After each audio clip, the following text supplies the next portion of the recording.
My name is Barry Hoonan.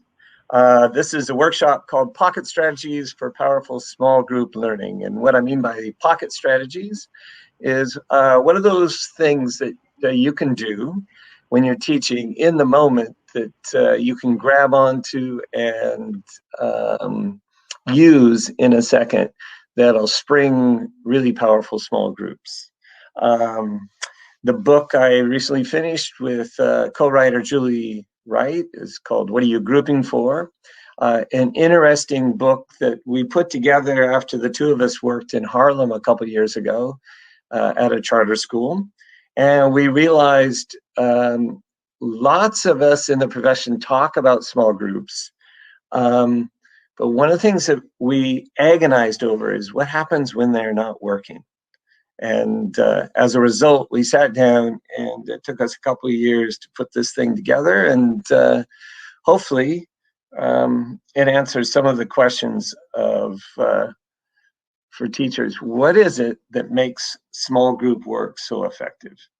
That said, let's take a look at a couple other things. I'm going to be toggling between my slides, so I won't be able to see the chat, and Larry will help me out. Again, my name is Barry Hoonan. I'm a teacher, writer, consultant, Bainbridge Island School District. I teach in an alternative program right now, and I teach 5th and 6th all subjects alongside of 1st, 2nd, 3rd, 4th grade teachers. What Are You Grouping For was the most recent book. Literature Circles in Response was a book I wrote alongside of probably some people that you know, Kathleen Schicknoe, and Nancy Johnson, as well as Bonnie Campbell Hill. Another book that I participated in, which sort of got me going into this whole notion of how can we improve our instruction, was a book called Beyond Reading and Writing. Okay, so what is our session going to be about? So I'd like us to begin with, I think, the most effective small group strategy you can use. I use this many times in the last year and a half over Zoom. And the question that we present kids is, what do you not like others to say or do during small groups? I want to say that again. What do you not like others to say or do during small groups? And by beginning with the negative, and this idea originally comes from Joe Fowler, who's this brilliant professor, math professor, I'm sure many of you know, out of Stanford, it ends up bringing forth that stuff that people are uncomfortable with, and the reason they don't like meeting in small groups. So with that said, in the Q&A, if you don't mind jumping on, let's talk about math groups to begin with. What do you not like others to say or do during small math groups? So if you could populate a few of your answers, and I'll give you a moment. And yes. Isn't this the truth? So what's while you're putting in some of your answers, I want you to imagine, well, you probably don't have to think hard of the Zoom meetings you've had over the last year. And what went wrong with some of those Zoom meetings? And what I did with kids is we used the Jamboard, and we said, what do you not like about Zoom meetings? Or what do you not like about what others say or do? And what came most popular was the kids did not show their image, or did not turn their video on.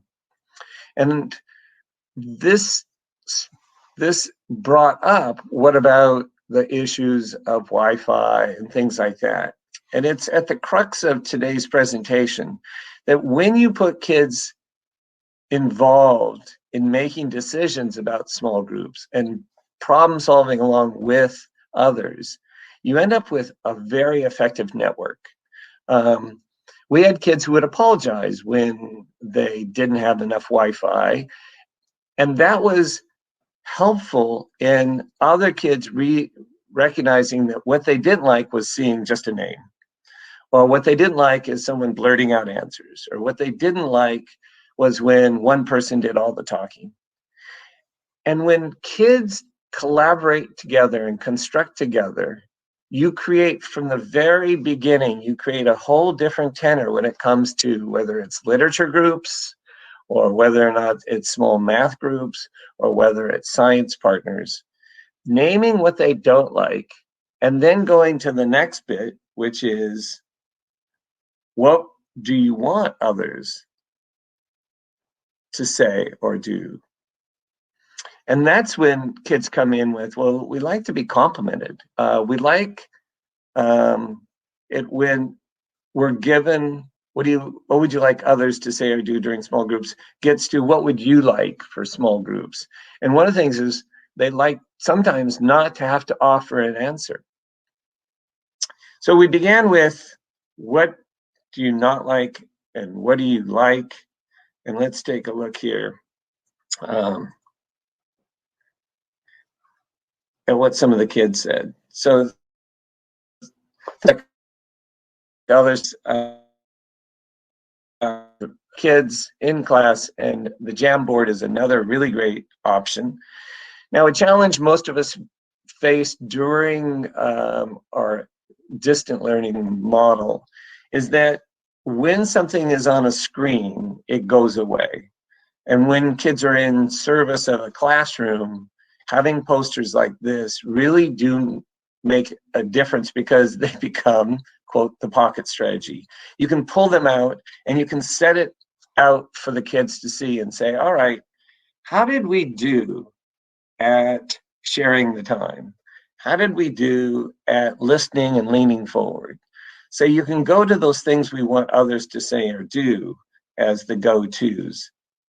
Anyhow, in this particular case, the class came up with many of the similar answers that we just shared.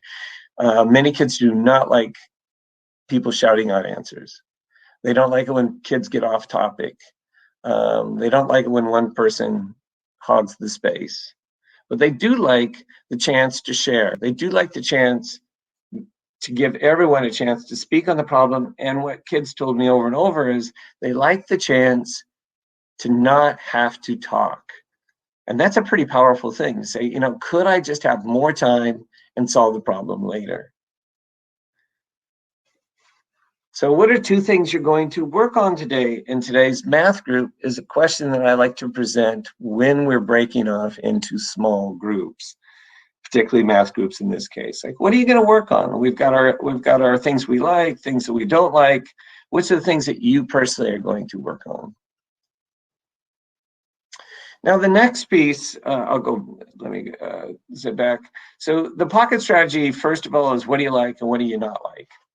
The next one is a very simple one for launching partnerships. And it's called Would You Rather? And I'm sure you've done this many times yourself. And the question I'm going to put forth is not an extraordinary new one, but it's what we do in the next two moves. The question is, would you rather? And then we're going to move from partnerships to small groups. So let's take a look what this might look like. So would you rather be able to fly or turn invisible? And that was a question I asked my kids during Zoom. And then we partnered up. But before we did that, we set a tone which was listen carefully and ask, why did you say that? Is there anything else you like to add? So think about it yourself. If you have the choice between flight or invisibility as a superpower, which would you choose? To be able to fly or to be able to turn invisible? All right, you've got it. Now, if you've ever done this in a class, you probably came up with an argument where the two partners got together and the one partner said, oh, flight is the obvious reason. And then the kid says, well, why do you say that? And I said, well, because I wouldn't ever have to get stuck in a traffic jam anymore. And then the kid says, well, invisible is a lot better. The first time you try these partnerships, what you're trying to engage the kids in is, why did you say that? Do you have anything else to say? And then you get to add that little flip, which is, I want you to listen again and see if you can get any information, because in just a second, I'm going to have you move from partnership to a group of 4. And in your group of 4, your job is to be able to explain why your partner chose what they did and to see if you can sell them on your partner's idea. What we're trying to do in small groups at the very beginning of the year is give kids a chance to walk in those other shoes. We're so frequently stuck on impressing, giving someone else our own answer, that we fail to listen to what they said. So we say our bit and we forget what they said. So you can see from our little slide of now, partners, before you move to a group of 4, rehearse with your partner so you can explain why your partner chose their answer. They get together in their group of 4, and one of the questions we'd like to ask at the end of the group of 4 is, what made this small group effective? So what did you learn? So we move from the very beginning of the year from quick partnerships to groups of 4. So far we talked about, what do you like to see? What do you not like to see? And then we have quick, what I call surveys or questions. Would you rather? Which you can now see on the slide. There are 3 things that we're going to go after in this next small group pocket strategy. If we had more time, I would take apart the whole idea about active. What do we mean by being active? And if you want, you can send me a note and I'll send you back my information. I've taken the whole idea of proficient reader research done by Ellen Keene and such, and I've packed it into the word active. And it is my ongoing target for every kid who works with me to understand what it means to be an active learner and to be a passive learner. So if you're an active learner in my classroom, and you're more than welcome to come visit, hopefully when we get back this fall, every student in the classroom knows what active stands for. A is asking questions. C is making connections. T is tracking what's important. I is inferring. V is making visual. And E is evaluation. It's synthesis and summary. So in this particular case, we're going to just start off the beginning of the year. We're going to focus on the strategy of how to ask really effective questions. And in our case, we're working on small groups today. So small groups and student surveys begin the year with something like this. So a small group survey could be, would you rather? And what we're going to do in this small group survey is I might hand out a class survey at the very beginning of the year about whether you like reading, what kinds of books do you like to read. And what I found is that when they hand the surveys back to me, they're really pithy, they're very short, and they don't really illuminate the kinds of things that I have found really extraordinary in small groups. So in our case, I might ask to the class to have what do you prefer? To have my next book selection all ready to read after I've finished a book? Do you prefer to wander around the bookshelves and find a new book, rather happenstance? Or when you're done with a book, do you prefer to take some time during reading workshop to write down important pieces of the book that you just finished? And I have you jot that down in your reading notebook. And then I'll have us break into a small group, or as you'll see from this slide, I might have the kids share out their ideas.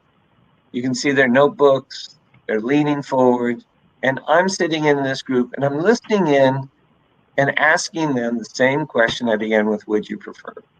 Is there anything else? Could you tell me a little bit more about browsing the library? How does that work effectively for you, getting you ready for your next book? What it does for kids is it says, when we have a survey, we're not just going to leave it to a sentence, but I can ask and we can join in on that whole notion of elaboration. What else do you prefer? Tell me more. Is that it?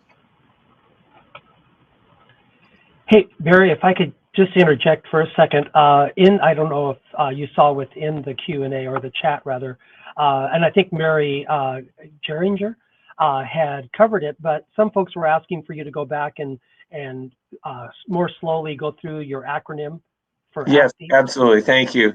It's thanks, Larry. So for the audience out there, the funny thing is when I have my slides on, I can't see the chat of the question. So Larry will be jumping in and help me out. So again, the idea about being an active learner is that if you know you're an active learner if you're asking questions. So my favorite is when kids say, well, I don't have any questions to ask. And that to me is this puts a big grin on my face, because I don't know if it's possible to be engaged in any kind of curiosity without asking questions. So we all know that we're active when we're asking questions. The C really comes from the proficient reader research, which talks about background knowledge, that in order to make sense of anything, you have to have some background knowledge. And those of you who've read Brene Brown, she has this great part in the book Daring Greatly, where she talks about the idea that you need to prime the pump, that most of us don't even know what we need to know. So how do we build up background knowledge? How do we help kids make a connection? So the C is make connections or connect. It's also a powerful thing if you put it into the social emotional domain, right? Because in small groups, what do you not like is that disconnect. It's the reason why I do not want to go into a small group. And the way that we help make connections is we help them see that their voice is important, and that being with other people in partnerships and groups of 4 helps make connection. C is make connections. T is tracking what's important. The powerful thing about tracking what's important with our topic today in small groups is, in small groups, we can have small groups that everybody is doing at the same time, like the turn and talk during your lecture. Sometimes you can have a small group of groups of 4, everybody's doing it at the same time. Those of us who like to use reading workshop use small groups while other kids are reading independently, or maybe they're doing the daily 5. And the T, tracking what's important, is one of those funny things, like when it gets too loud, and you say, time out, time out, time out, we're not tracking what we agreed to do. Tracking what's important in reader research is you can tell what's most important about this article. So T is tracking what's important. The I is inferring. And that is, Stephanie Harvey has this brilliant definition or equation. It's TC, text clues, plus BK, background knowledge, equals an inference. So when I'm teaching inference, I'm putting funny comics in front of kids. And we learn that humor is based on inferring. If you do not have any background knowledge, you won't laugh at it. So text clues plus background knowledge equals an inference. The V is go visual, visualize something, use visuals, look at pictures. For those the primary teachers here today, our most common visual strategy is a picture walk, right? You pick up National Geographic for Kids, and you look through and you ask them, what do you notice? And they say, oh, it has a fox in it. And the fox, it looks like the fox is playing in snow. And oh, it must be an Arctic fox. So that's visual. And the last is E, and that's sort of the put everything together. Originally, when I made the acronym, it was Eureka. And it is, how do you evaluate something? You have to put the summary of the things, all you know, and you have to synthesize that to come out with an articulated evaluation. So that is active. And it makes for a really great study with teachers and kids when you are asking, how are we doing with our active engagement? And they can name the things that they're doing. Like I had a boy the other last year who said, I am so confused about this dust bowl. All I can think of is a bowl filled with dust. And so my response was, okay, our job is we're going to all find 5 photos of the dust bowl and put them on a slide. And we're going to put, then what we're going to do is we're just going to show this shared slide, Google Slides, and we're going to pay attention to what do we notice and what do we wonder. And the idea of being active and using the visual strategies catapulted us into building all kinds of connections and asking questions. Okay, so speaking of asking questions, oh, thanks about sharing the slides. What I can do, because I have some pictures, part of the challenge is some of the photos are in the book, which means that they have copyright with Corwin Literacy. So let me see if I can modify the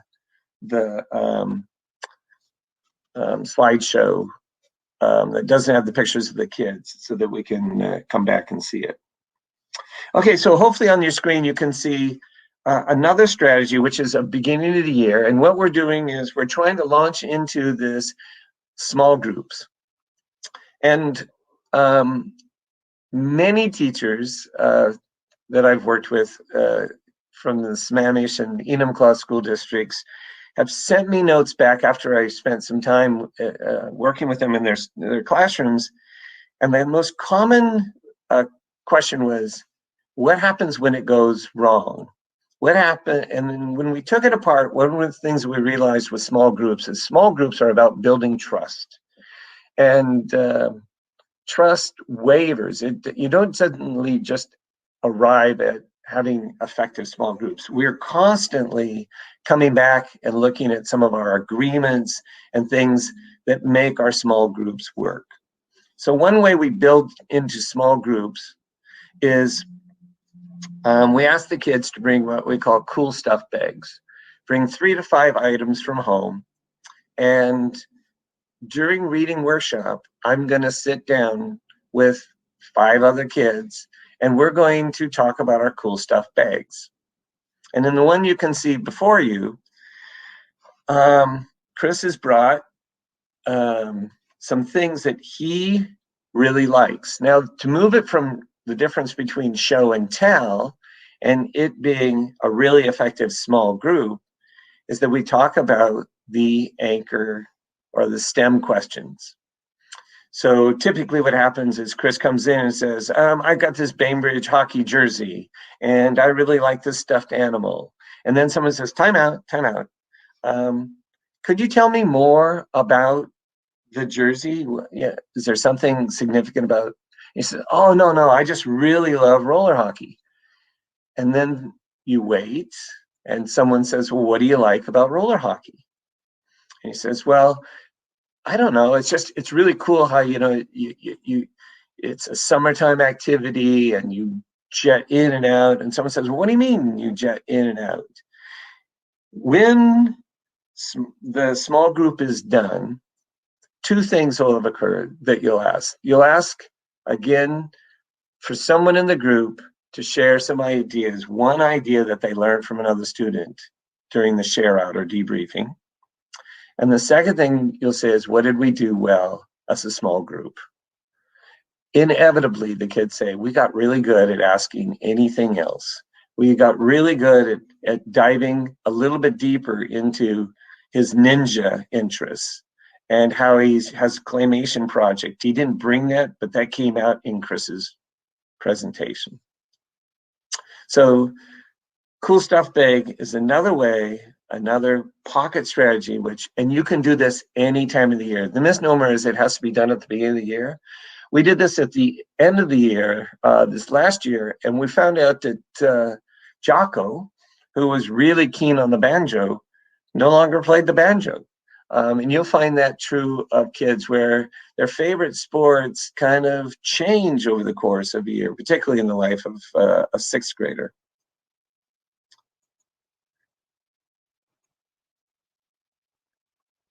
So we now have shared some little things to do with the idea that we're going to get kids talking and recognizing what happens in effective small groups.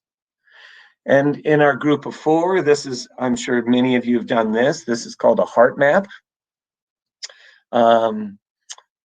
Georgia Hurd, the wonderful poet, has a book on heart maps. I'm not going to take the time now necessary to sort of go into it. It's a really effective writing strategy, but it highlights this next point or strategy, and that is they got together in partnerships, in this case, multi-age. Jocko is with Ren, and this sixth grader is talking to a second grader, and they're talking about their interests, and they're learning some prompts. Can you tell me more about, what do you mean this? And is there anything else you can tell me about swimming pools or swimming lessons? And then they move, and again, in their group of 4, they introduce the other person's ideas, 1 or 2 of the other person's ideas. When it's all done, what we like to do is we like to say what worked in this small group. So that the idea of taking some time, the idea of remembering, the idea of jotting down when you can't remember everything that they said becomes a homegrown strategy in your classroom. So this next one is borrowed again. It's a beginning of the year strategy. These ideas are also in the book, What Are You Grouping For? Or you can just send me a note to my email, and I could send you a shorthand version of how I employ these strategies. So here is using surveys or reading materials. Now, this isn't a survey. It's actually the idea that we're going to ask kids to bring in things, books that they really, or not books, excuse me, reading material that they really care about. It could be 2. In this case, you can see one of my students this last year brought a couple books in. I like to limit it to 4 or 5 things you really love. And you might talk about with kids, what are some things that they love to read? And it doesn't necessarily have to be books. And the reason we're talking about it now is, so what we do is we bring a few materials from home. We have kids meet in a small group with these, and we talk about, we ask the kids, first of all, to rehearse, what is it that they're going to talk about? Like, oh, I just read the word book bloom. So what makes bloom so important that you brought 2 pieces of reading material and 1 was bloom? And they share in their group. And what we are doing is we're again elaborating. We're asking the kids, well, what makes you say that? What makes bloom so good? What do you like about the spy case series? And then the last thing that we do is back to what I call the shout out. And students in this small group choose a reporter or choose a shout out person, and they come back to the large group and they talk about what was memorable about meeting in this small group. Like, oh, I just love the chance of talking about the Spy series or Stuart Gibbs. And I learned from Owen that there's a whole another series out that I wasn't familiar with. Um, and so we select a shout out person, and sometimes if it's really effective, you ask them to jot it down in a post-it and put it on our board about what makes small groups really effective. Okay, so we've had a little journey into what are some pocket strategies for starting the year, and I have shown you some pictures of kids, which gets us to another strategy. And I would say next to, coupled with the partnerships that we see as small groups to groups of 4, that picture success really cement the big idea of what is happening in your class. So what I'm doing is I'm taking pictures of small groups. Now, those of you who have middle school have probably come across this problem where you have a small group, maybe it's a literature group, and they don't bring their books. So what we do is we take a picture of a group with all their things, and we talk about what makes for a really effective literature circle. And the kids with a picture of success will say, oh, we bring our book, we bring our questions, we bring our readers' notebooks. That is profoundly different than a list. So the strategy is called Pictures of Success, and it goes up on the wall. So we can share with kids what it means to be successful in partnerships or groups of 4, or groups of 5. In this particular case, you can see a fishbowl where we have 4 kids demonstrating to the classroom with the other kids outside of it. So if I say, today we're going to do a fishbowl, I could just point to the picture of success on the wall, and I can say, and we have 4 kids who volunteered, they're ready for the fishbowl, and they're going to have a small group conversation about which are more powerful, the gladiators or pirates. And the kids get in their fishbowl situation, and everybody recognizes what it means to set it up. So pictures of success. So I'm going to jump back and let's see if there's any questions.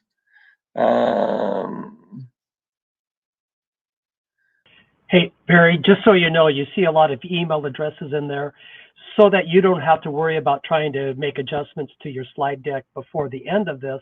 I'm collecting all of their emails. Anyone who's interested, I'll email that list to you. So that way you've got more time to make adjustments and then send it out. Fantastic. Thank you very much. Okay, so here goes. So we have now pictures of success, and we're building independence. Now, my friends, Gail and Joan, the sisters, if you've are an elementary teacher, you're probably aware of this brilliant book called The Daily 5. And I go back with Jill and Gail way before The Daily 5.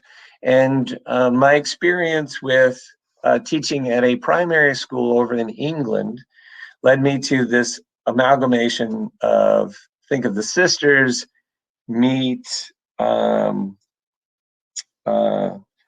is Shelley? Shoot, I forgot her name.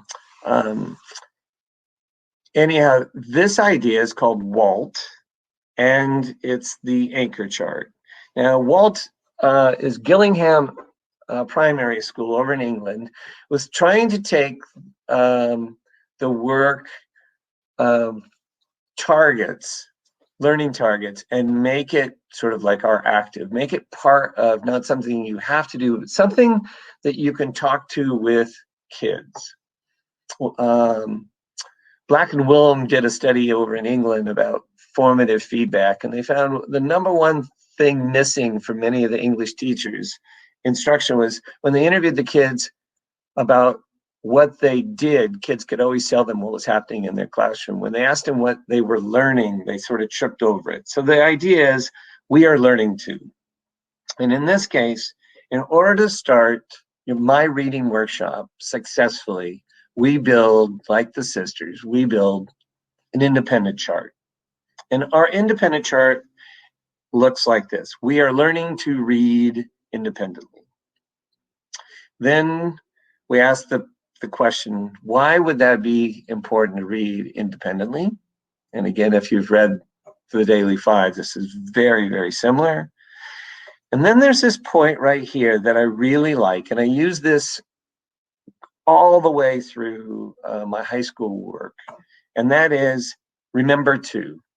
And that is, remember to is a success criteria. So with kids, we construct this. What is it that you'll notice that Joy here is reading silently? What is she doing to read independently in this case?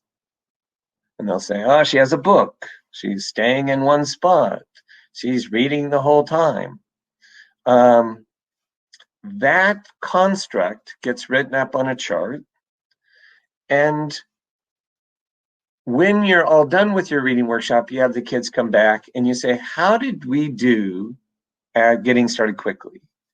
How did you do at starting being prepared with your notebook and pen? For the older students, we like to have their reader's notebook so that they can do a quick write as soon as independent reading is over.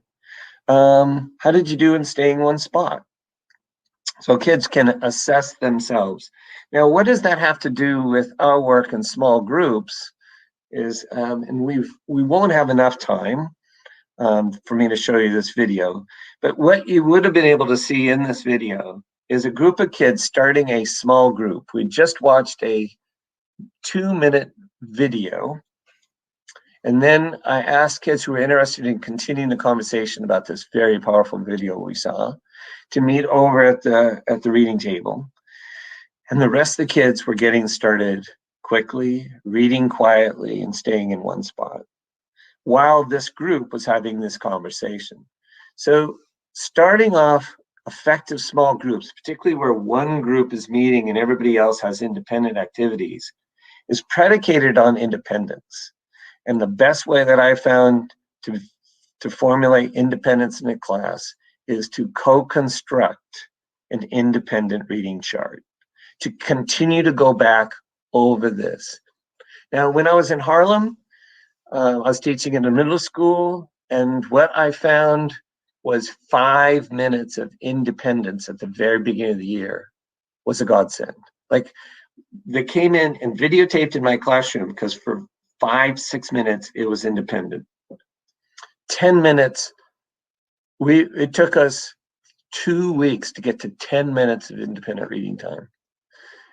And that was because we were constantly problem solving instead of throwing our hands up and saying, this is crazy, we're just not being successful. We made a success out of reading for a very small amount of time, constructing with kids the agreements. And then when some kids had more difficulty with the agreements than others, we asked them to focus on what thing they would like to get better at, so that we could eventually have some small groups. So one of the target things is we're learning to participate in active small group discussions. And here's what we came up with. Get started quickly with your notebook, sit so you can listen and see each other. Now, what was brilliant is one of the groups that we had, I remember starting on, and they sat down on a couch and they were all in a line. And I pulled out this anchor chart and said, so can you listen and see each other?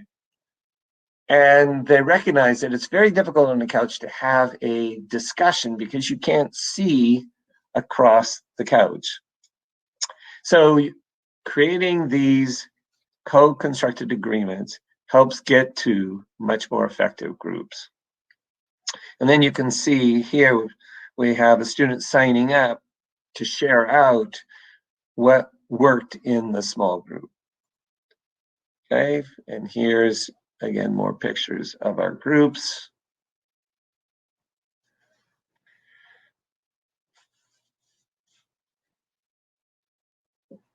So pictures of success.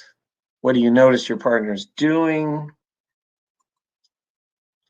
And then back to what could have been our original slide is, why in the heck do we even have small groups? And that was we are learning to have successful or elegant small groups. Why is that important? What can we gain by talking and thinking together? And one of the things that kids have mentioned over the last few years is there is power in talking and there is power in listening. There is more engagement when you're in a small group than in a large group. There's less daydreaming that happens in a small group. And I think to a T, students would say that small groups trip over themselves, just like our large group lessons.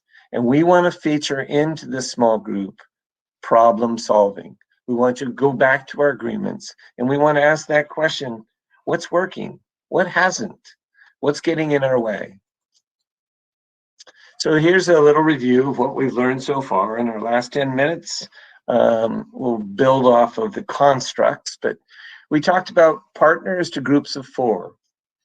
If you're in a makeup of students that they walk through in the first day and they all like each other and they're really comfortable, maybe you won't find such an urgency for partnerships. I find it essential. It helps break down some of the difficulties of meeting in a small group because you just have one other person.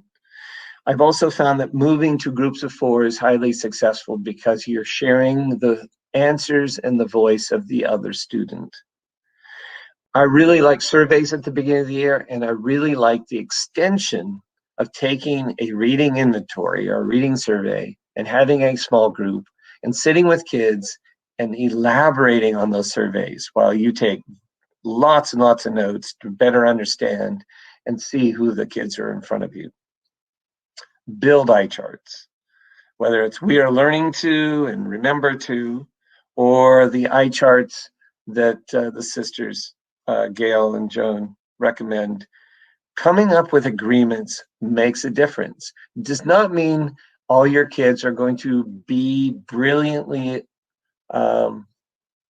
active at meeting all those agreements.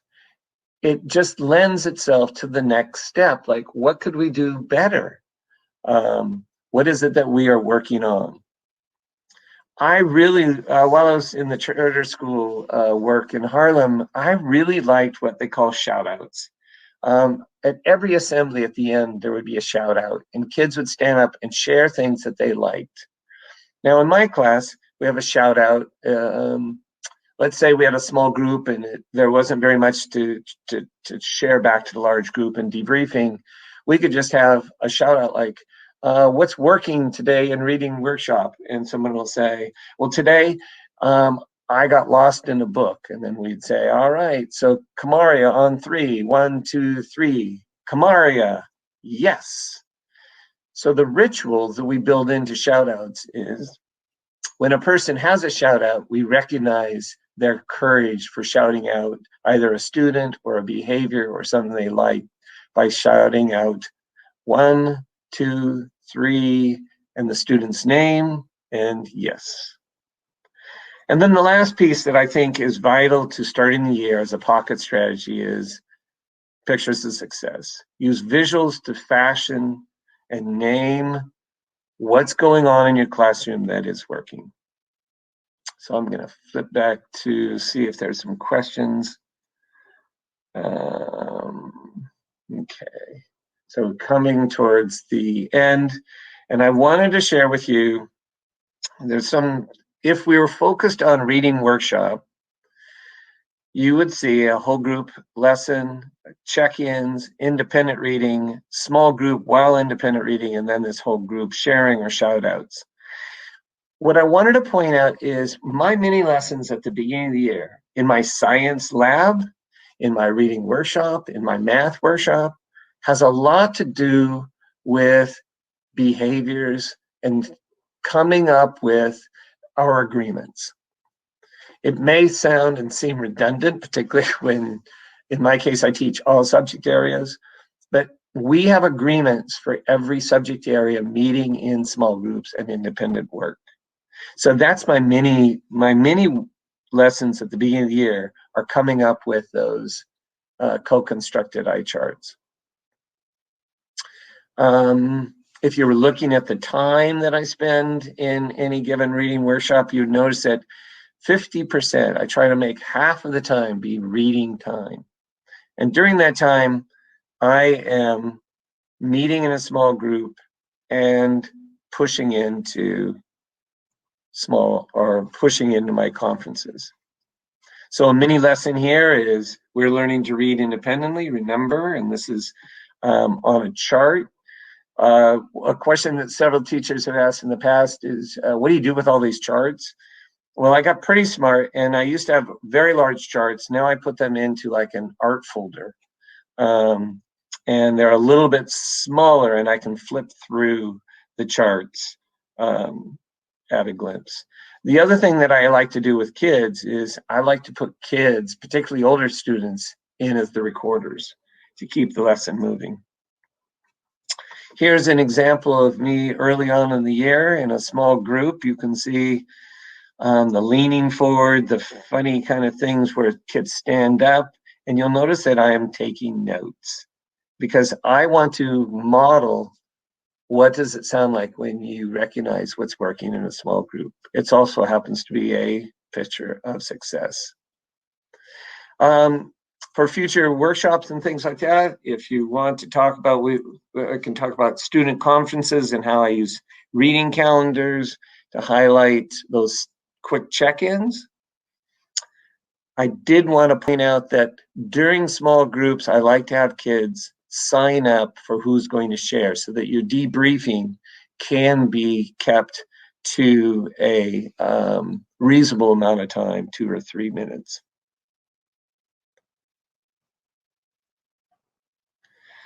All right, here is our large group debriefing, what worked, sort of the same things over and over. So what's important about this pocket strategies for getting small groups? We want to invest time in building agreements. We want to use partnerships for quick success. We want to teach into this notion that elaboration is essential. I have a book club myself, and I swear what we need are agreements and elaboration, because my last group, 3 of the 6 people showed up didn't finish reading the book. What do I not like about small groups, literature or book clubs, is when people don't finish the book. So the other thing that we don't do as an all-male group is we do not elaborate. And I kept thinking, if I could be a teacher, which I can't be, how could I help us lean forward and say, could you tell us a little bit more about why you thought that character was so penetrating? And place students in the position to name what is working. So we've had partners, groups, surveys, eye charts, group shout outs, and pictures of success. As we come to the end of this, one of the things that I find so engaging in my 39 years of teaching is I never quite get as close to the right answer as I'd like. It's like I'm constantly trying to figure out what's the best way forward. I think working with small groups and having it a ongoing small group problem-solving entity and constructing answers with kids helps me understand a better way moving forward, not only as a teacher, but as a person who is really engaged in this idea of learning as I go. So keep me in mind if you want to study and learn more about small groups. The easiest thing is through my Twitter or probably my email. A couple things I didn't address. I'm looking forward to school starting. I did not want to spend time with what we did this last year in distant learning. If that's a query that you have, feel free to send me questions. I just thought for our work this summer that maybe looking at pocket strategies for small groups and reinvesting back in that work that we created before COVID may do marvels. I do want to mention that there are so many things we learned in distant learning, and the strategies like using Jamboard can effectively highlight many of these things that we've just learned today.